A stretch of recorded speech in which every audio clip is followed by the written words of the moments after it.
The US Fed Reserve decision to continue its massive bond purchasing program has sparked a rally across all asset classes. The gold prices have gained more than 4% on Wednesday, leading the rally in commodities, and is currently trading at around 1369 on your screen. We have seen another 0.25% and more of gain coming in for that. The gold is often seen as inflation hedge and safe haven investment, and it has declined nearly 20% this year in the international markets on fear of end to the easy central bank money. And while that has been reversed yesterday, you have seen the gains come back into the gold prices. The crude also is trading on the upside, with the Brent hovering around $110 per barrel mark. The Brent and US oil have gained most in 3 weeks in the previous session following the US Fed decision. The weakness in the dollar further aided the sentiment in the oil markets, and there are gains back in most of those industrial commodities. Let's also get in then Tarun Satsangi. He's head commodity and currency research at Globe Commodities, and he joins us in our Delhi office. Tarun, hi, welcome. How have you read the Fed statement, and what's your reaction to what's happened in case of the gold and silver prices? And at these current levels, how would you want to trade? Hi Manisha, well, FOMC's decision of not tapering its monthly bond buying program will have positive impact on bullion. Even if we talk of we're gonna see weakness in the dollar looking forward in the near days, which will support the bullion prices further. We are expecting gold prices which heading towards 1435, 1490 on higher side per ounce. Only daily close below 1270 will I think result into sideways to slight lower move in the international market. Talking of domestic market, I think we will not participate. We might not participate in overseas markets rally because of rupees movement, which is likely to come below 58 per dollar. If that will happen, then in that case we are going to see sideways to slight lower movement in the domestic counter. Gold may, I think, hover in the range of 29 to 32,000 on MCX. If we talk of silver, I think it may remain in the range of sub 48,000 to 53,000 mark. But nonetheless, if we talk of intraday, definitely we can buy silver somewhere around in silver December derivative somewhere around 50,000 with a stop loss below 49,500 for a target price of 52,000. Sure. Vijay, what's your sense coming in? Because if the international gold prices are increasing, you have seen the rupee appreciating as well. Going forward, what's your sense coming in for both these, and how would you calculate the gold prices? Manisha, I talked about defensive buying in gold being a little on the back foot. I think with the Fed continuing with its tapering, there is no doubt that the erosion in the fiat currencies would maintain the same pace that it was maintaining earlier.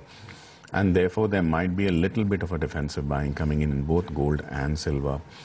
Earlier, I talked about 28,000 or sub 28,000, maybe even up to 26,500, 26,800 kind of a band. Now, that looks a little difficult in the absolute near term unless economic data and inflation worldwide goes down, which seems a little difficult since you're pumping in money into financial markets and pump priming the sentiment. So I think at this point in time, I would raise my bottom level for gold to 27,500. As far as silver is concerned, if it comes down to 48,000, I would be happy to start digging in. And there have been gains that have come back in case of the energy space as well, Tarun.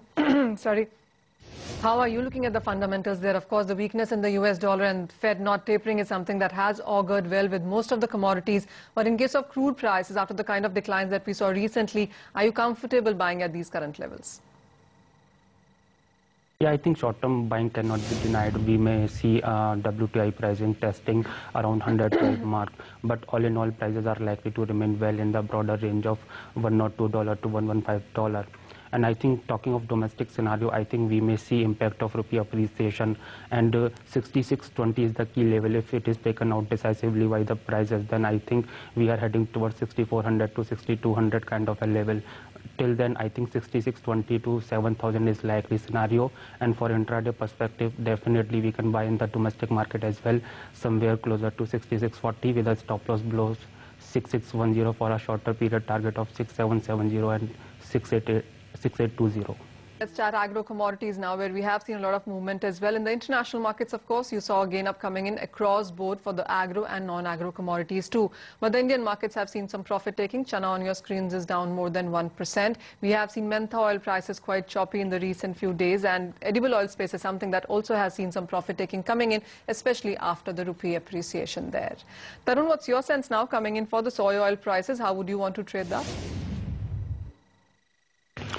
I think we may see supply glut in edible oil complex. If you talk of soybean, its production is estimated to be 5% higher than last year. Brazil is likely to surpass US and become the largest producer of soybean.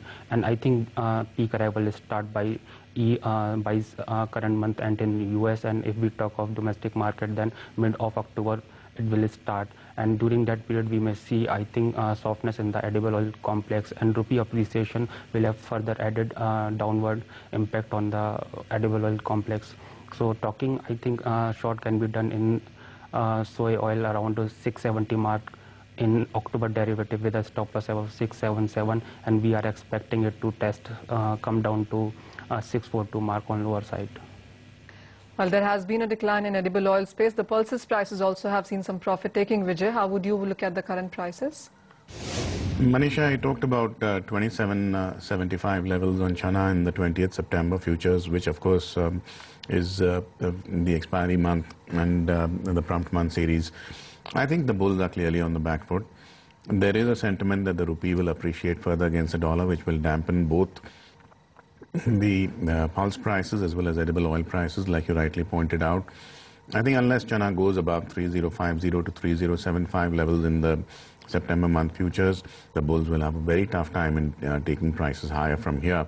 And in spite of the festive season, if pulses and sugar are still witnessing overhang of overhead supply, I think further downsides are quite likely. Mentha oil is another thing that has been very choppy, Vijay, and you track it closely. What sense on strategies do you have on that? Manisha, since the last couple of days, I've been offering short-selling strategies, digging into pressure points on mentha on every rally. I think that strategy will continue to remain in place unless some kind of a previous swing high is violated on the upside. So if I do get 865 or 868 levels tomorrow, I don't really mind venturing out some short sales in very small lots. I would keep a stop loss at 875 odd levels, and I would expect a breach of 850 tomorrow. Tarun, while you are looking at edible oil space, what's your sense now coming in for the RMC? Because we've seen the international markets while gain up today, the Indian markets have seen some profit taking coming in. Tracking, I think supply glut, we may see profit-taking activity in RMC as well. It may, I think, slump to 34.10 kind of level on downside, and on rise, I think 35.50 would be the better selling opportunity, wherein we can go for short with a stop loss above 36.05. It is looking down